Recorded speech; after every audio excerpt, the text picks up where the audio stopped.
Bonjour à toutes et à tous et bienvenue dans cette nouvelle vidéo. Aujourd'hui, je suis en compagnie de Martin, fondateur de Kairos Éducation, un site qui vise à accompagner les candidats au concours AST. Et aujourd'hui, il va nous parler de la lettre de motivation pour les concours AST justement.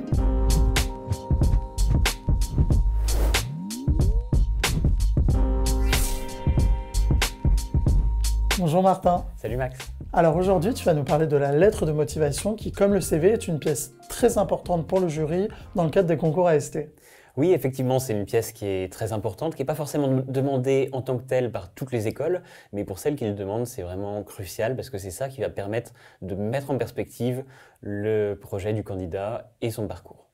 Alors on parle souvent de lettre de motivation, une page, deux pages. À quoi doit ressembler concrètement cette lettre de motivation ? Alors, une lettre de motivation, c'est avant tout une lettre. Donc, il faut respecter d'abord les codes de la lettre. C'est-à-dire, il faut un en-tête, une formule d'ouverture, une formule de conclusion, et il faut que ça tienne sur une page avec une seule police, vraiment que ce soit une lettre. Il ne faut pas tricher sur les marges, parce que je vois beaucoup de candidats qui font ça pour essayer de faire tenir plus de texte. Non, il faut que ça reste quelque chose de concis. C'est finalement un exercice de communication, et dans les messages qu'on veut faire passer, il y a le message « je sais écrire de manière cohérente pour faire passer un message de manière convaincante » à un jury, et je veux faire passer un message sur la cohérence entre mon parcours, mon projet professionnel et l'école.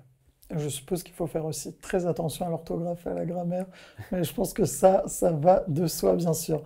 On a parlé de la forme et le fond, concrètement, si je veux avoir toutes mes chances d'intégrer une école de commerce, qu'est-ce que je dois mettre dans cette lettre ? Alors, sur le fond, ce qui est hyper important, c'est vraiment de parler de soi et de mettre bien en perspective son parcours, c'est-à-dire qui on est, ce qu'on a fait, quelles ont été nos expériences précédentes, avec le projet qui est un peu l'élément central de la candidature en AST et de la lettre de motivation. Il va falloir réussir à justifier ce projet professionnel d'un point de vue personnel, en identifiant par exemple un déclic dans ton parcours, un déclic qui va justifier le fait qu'on s'intéresse à tel secteur, tel métier, et qui va permettre de dire « Ok, aujourd'hui, j'ai pas les compétences pour faire tel métier ou travailler dans tel secteur ou pour telle entreprise, mais grâce à une école de commerce qui va en fait faire le pont entre mon parcours et mon projet, je vais pouvoir réaliser ce projet un jour. » Tu disais, il faut parler de soi, c'est important. Et est-ce que c'est important justement de parler de soi et comment on le fait ? Alors, c'est vraiment crucial de parler de soi dans une lettre de motivation. Si on ne le fait pas, on risque d'avoir une lettre hyper bateau qui pourrait être la lettre de n'importe qui. Donc, il faut vraiment parler de soi, mettre en valeur ses expériences. Alors, ce qui n'est pas facile, parce qu'il faut réussir à rester concis et en 2-3 phrases, réussir à brosser un portrait de nous, de notre parcours, de ce qu'ont apporté les différentes expériences et de faire le lien avec les 3 éléments que j'ai mentionnés, donc le parcours, l'école, le projet. Et c'est vraiment pas facile. Et je précise quand même, parce que beaucoup de candidats me posent la question, on peut parler dans une lettre de motivation, enfin on doit parler d'ailleurs, à la première personne. On va pas, il y en a certains qui parlent à la 3e personne, un peu à la Jules César, d'autres qui utilisent un pluriel de majesté en disant nous, nous, nous. Bon, vous n'êtes pas Louis XIV, il faut se calmer. Alors, une lettre de motivation, c'est je, des tournures directes, concises, un style formel, mais sans être trop emboulé non plus. Voilà, en allant droit au but, parce qu'il n'y a rien de plus chiant que de lire une lettre de motivation où le candidat tourne un peu dans tous les sens pour finalement dire un truc qui aurait pu être dit en une phrase. Et tu parlais du projet professionnel, comment on en parle, comment on l'évoque dans sa lettre de motivation ?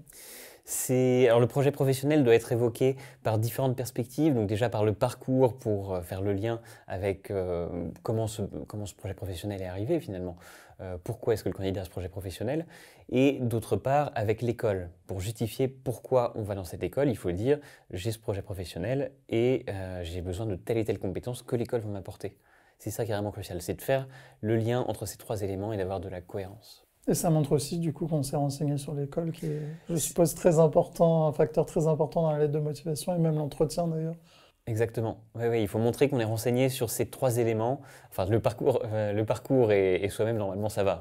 C'est pas la partie la plus difficile, mais effectivement, sur le projet professionnel et l'école. Il y a trop de candidats qui disent des choses vraiment hyper bateaux, qui confondent, par exemple dans le projet professionnel, qui vont parler de la finance comme un seul grand secteur, qui est parfois poreux avec le conseil en stratégie. Alors non, le conseil en stratégie, c'est quelque chose d'hyper différent de la finance de marché, de la finance d'entreprise.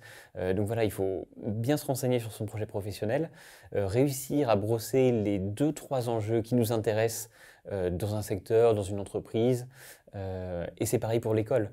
Il faut réussir à citer 2, 3, 4 cours qui nous font vraiment envie. Moi, c'est une question que je pose beaucoup à l'oral pour le coup, de dire mais en fait, à la rentrée prochaine, vous êtes dans l'école, vous avez hâte d'assister à quel cours? Voilà, c'est ça, il faut pouvoir répondre à ce genre de questions dès la lettre de motivation et se projeter finalement dans la scolarité.